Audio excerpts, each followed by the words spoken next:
My name is David Lashley. Today I am coming to you to tell you about a time that brought my family to a closer understanding of the love of God. I was born with a birth defect called biliary atresia. Biliary atresia is a birth defect in which the liver has no way to drain the poisons it has filtered out of the body. The only way for a child to live past the age of 2 is with a temporary procedure called a Kasai procedure or a liver transplant.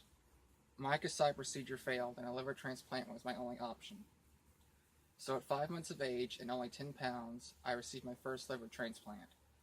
Unfortunately, doctors immediately knew that this wasn't going to work, and if I did not receive a new liver within 24 to 48 hours, I would die. What follows next is a conversation about how God not only healed me, but brought my family to a closer understanding of the love of God. What was your first reaction when doctors first told you that there was something wrong? I think the first time when the doctors came and told me and Winnie about what was wrong with David, the initial shock, the initial feeling was shock, it was grief, it was, why is God letting this happen? Looking back, I remember conversations I had with Wendy where she said, I don't understand why this is happening. I did everything right. I didn't even drink Diet Coke. I didn't do anything. Why is God letting this happen? And, how are we going to handle this? And I think initially it was just why? And that was the hardest thing to deal with at first. And then I think denial set in. It was like, okay, this isn't as bad as they say it's going to be. This is all going to be okay, and it's just not going to. It's not going to be as bad. But then that gave way to just constant worry around the clock, and I think that's where we were going into transplant. Well, for me, it was kind of a mixed reaction. It was relief to finally know what was wrong because it had been 4 weeks of lots of tests, lots of uncertainty, knowing something was wrong, but not having any answers. But it was kind of like being punched in the gut, too. You knew that you finally had an answer, but you knew that there was a big struggle ahead.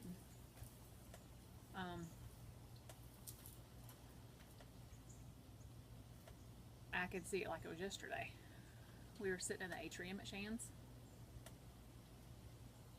and the doctor came down, and he said, we finally have an answer. He told us that he had biliary atresia, explained what that was, and the end result would be a transplant. This was all foreign to us because we had no idea what was involved. He did tell us that it would be hard, and so we braced ourselves. So at 7 weeks, he had the first surgery called a Kasai procedure, and we were hoping that that would postpone the transplant longer than it did, but it didn't. So only 2 weeks after the Kasai procedure, we were listed for a transplant. And that started the beginning of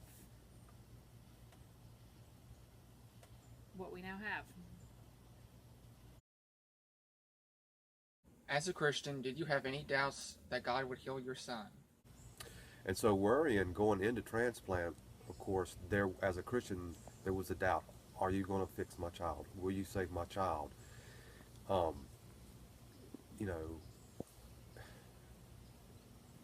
am I going to deal with this if my child doesn't make it?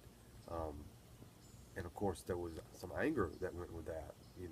As a Christian, I know we're supposed to want God's will, but there you have your child, and you know that he could very possibly die and he's in for a rough road even if he lives, there was some anger with doubt, um, and then came the guilt, and so there was this back and forth, um, you know, doubting, anger with God for a little while, and then feeling guilty the rest of the time, and that was really something that was hard to come to grips with.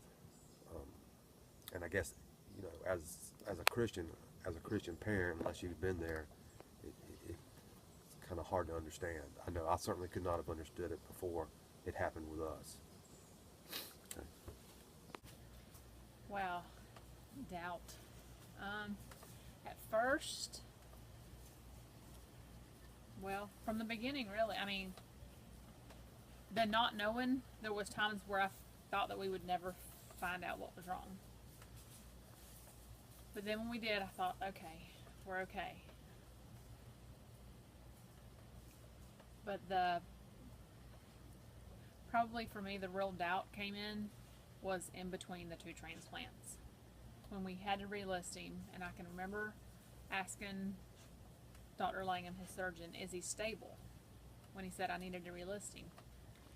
And I said, is he stable? And he said, as long as all those people keep working like they're working, he's stable. So at that point, fear took over and doubt took over. So, as he was relisted, I tried to regain my faith and get through the next 3 days. But there was times of doubt. There was times when I thought maybe maybe it is God's will that he not come through this, and that's hard as a mama.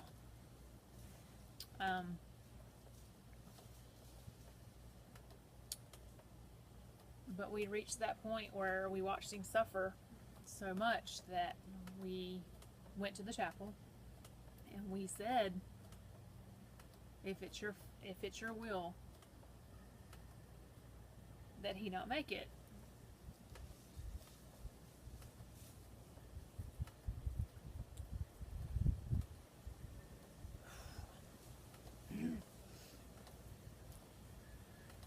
take him now so you don't have to suffer anymore. And that's really hard. But we kept praying, and it was God's will that he did make it, because he did. And he's become a pretty amazing kid. At what point were you willing to submit to God's will, and what happened then? So going into transplant, when we finally got the word at 5 months old that they had a liver, going into it, there was this angst, and I remember waiting, and it was like a 10 to 12 hour surgery. I can't remember exactly how long it was. And he came out, and the doctor said, okay, well, he's made it through the surgery okay. There may be a problem with the liver. It hasn't started working yet, but we should see it start working in just a little while. I guess as a parent, there's times when you just know that something's not right. You know that the doctor's not telling you something, but they don't want to worry you, and that's where I was at that point. And we were right. He came back just a little bit later and said, look, we've relisted David. His liver's not working. We thought it was good. It looked great on the outside. There's something wrong with it on the inside. It's not working. And this is where we're at. At this point, we're looking at having to have another liver within 24 to 48 hours. And if we don't, your son's going to die. That's when I really, really got upset, because if you know anything about liver transplants, or if you know anything about organ transplants, period, there's a waiting game. And even if you're at the top of the list, the chances of getting a liver in 24 to 48 hours is almost non-existent. And then while we were waiting on the liver, he had to go back to surgery several times to relieve internal bleeding. And every time he went back in, it was like, okay, is he going to make it back out? Because the liver controls the clotting factor, and it wasn't working, and so there was that. And so I remember we were almost into the third day waiting on a liver. He was still alive, and his mother and I were downstairs at the chapel praying, and we came to the point, we said, God, if it's your will that our son die, please just go ahead and take him. We don't want him to suffer anymore. That was hard. That was hard, but at a certain point it was, you want God's will, and you don't want your will to I wouldn't say interfere, because God's going to have his will anyway, but you want God to understand that you want his will totally, even if that means that it's time for your son to go home. You just don't want him to suffer anymore. And it's the most basic surrender that anybody can give. You get to the point in your life where you want God's will so much that it's like, okay, if it's your will, Father, just please take him home. And that was when things began to turn around. They came to us that night. It was the middle of the night. I'd been up all for three days, and they said, we have a liver, just like that. And I've always said it was at that point when God heard our prayers and knew, and well, he always knew, but he granted us our wish, and that was humbling and deeply gratifying. Were there any problems after transplant? So we got the transplant, and everything went good. The liver started working right away, and we were really happy about that, of course. And but it was then that the doctors really hammered down on us and said, look, this is not going to be something that you can relax on. It's not going to be something that you can take lightly. And David came home on 17 medications. They had to be given 3 times a day. His temperature had to be taken every 2 hours to make sure that he wasn't running a fever, which would be an indication of infection. We had numerous, over the next several years, we had numerous hospital stays, and sometimes 2-3 weeks at a time. And it did take its toll. It did take its toll, and but we were happy because we knew, we felt like if he wasn't going to be okay, God would have went ahead and took him home back when we asked God to take him home, before he got that second liver. So we always had that faith that everything was going to be fine, that this was just part of it, and it was just part of his life and part of who he was, and we were responsible for helping take care of him. And so in that sense, it was easier than you might think it would be. But there was always problems afterwards. Oh, did problems go away after transplant? Oh no. We traded one set of issues for another set of issues. We came home on 17 medications. We came home with a home health care nurse. We came home with a central line coming out of his chest.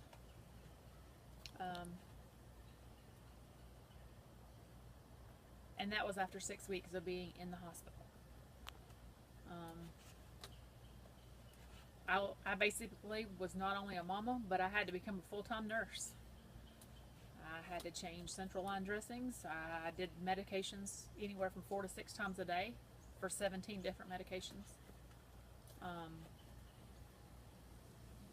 And then even now, there's medications every day, with a weakened immune system, things that go around, he gets a lot. But that's all gotten a lot better. And, at first, after we got through the initial part of it, starting school was really rough. Because he had never been around kids very much. If people were sick, we just kept him away. Well, when you start school, you don't have that option. So we stayed sick a lot. Kindergarten was rough.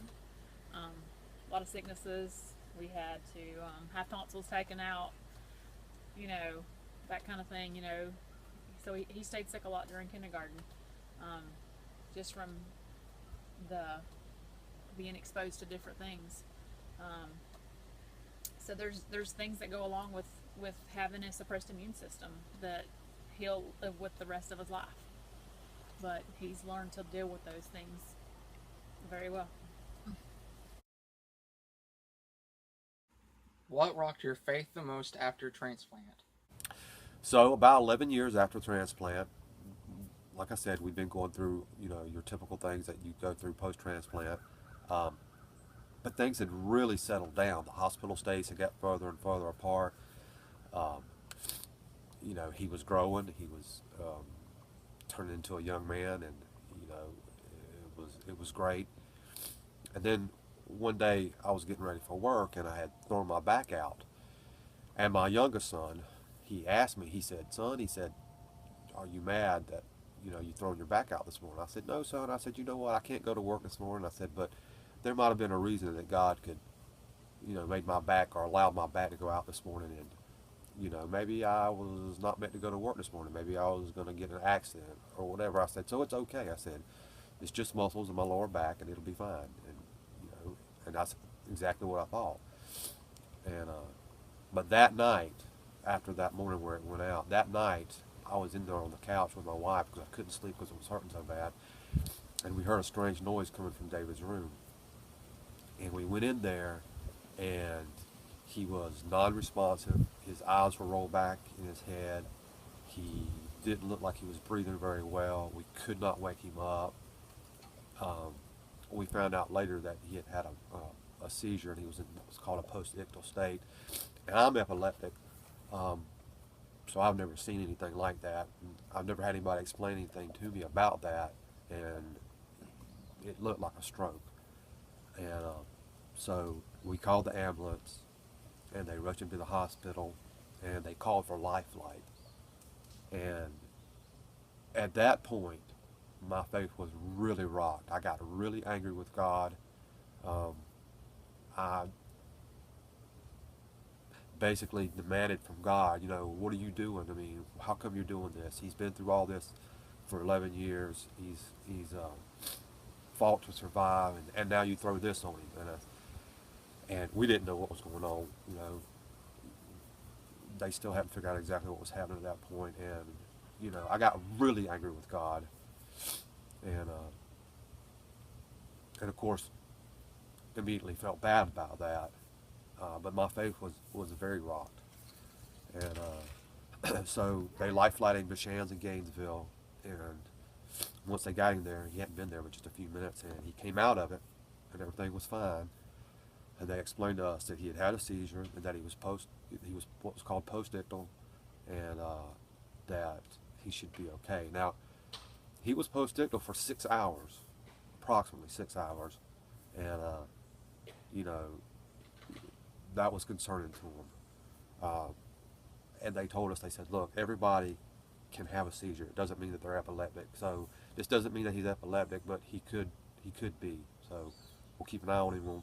We're not going to put him on any medication. We're just going to watch him. And if he starts having more seizures, then we'll put him on medication."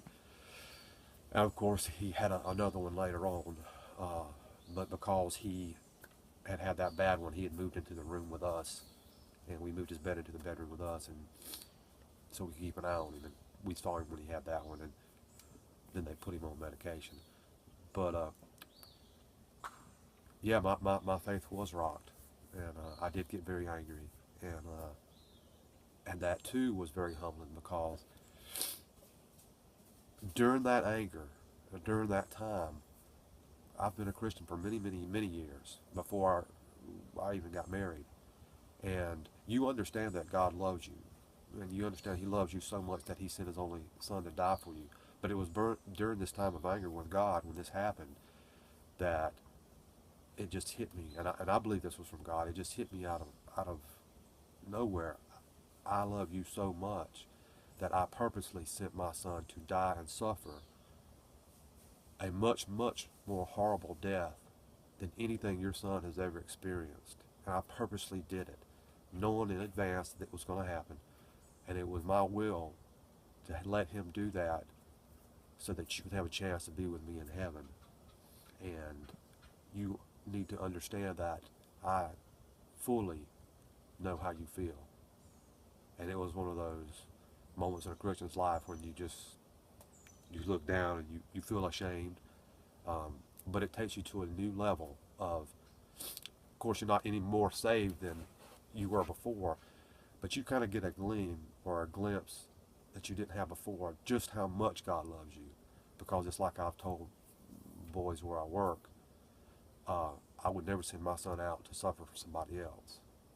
And if everything he's been through, if there had been anything I could have done to change that, I would have. And so that shows you just how much God does love us. He was willing to allow that so that we could have a chance to be with him in heaven. It was very humbling. The thing that probably rocked me the most was the night that he had a seizure. We heard a noise, went in his room, and it was something we'll never forget.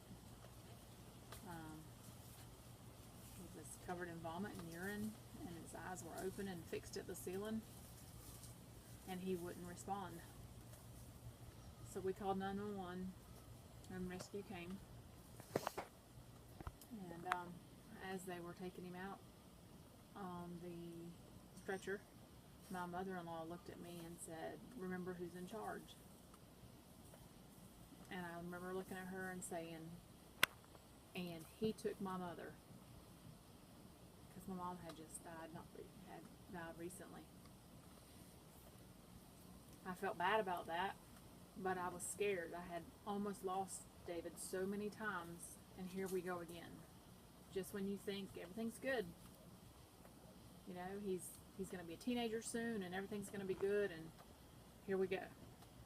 So we get to the hospital, and they decide that they need to airlift him to Gainesville, because at this point he was still, he didn't respond. The only way they could get him to respond at all, just by moaning and groaning even, was stimulus from pain, from IVs and stuff. He couldn't speak to us. He didn't know who I was, and that's a horrible feeling. And when they took off with him, all I could think was, did he hear me say I love you? Did he even know I was there? So they took off with him, and we took off to Gainesville in the car. And I'll never forget, I walked into the room, and he was sitting up in the bed, and he said, "Hey, Mom!" And I about hit the floor, because it was like nothing had ever happened. But from the time we called till that moment was about 6 hours, and it was a really long 6 hours. And he continued to have seizures until they got his medicine corrected, and now he's going to be driving, and he's doing great. And we owe it all to God, because we know that he's here for a purpose, and he's truly one of God's miracles, and we thank him every day for it. What has it been to be the brother of a special needs child, and what has it taught you? It's been different being the brother of a special needs child, but it's been a blessing. It really has, you know. In Jeremiah 29, it says that God has plans for each and every one of us, and I know He has plans for my brother, and I'm glad to be part of it.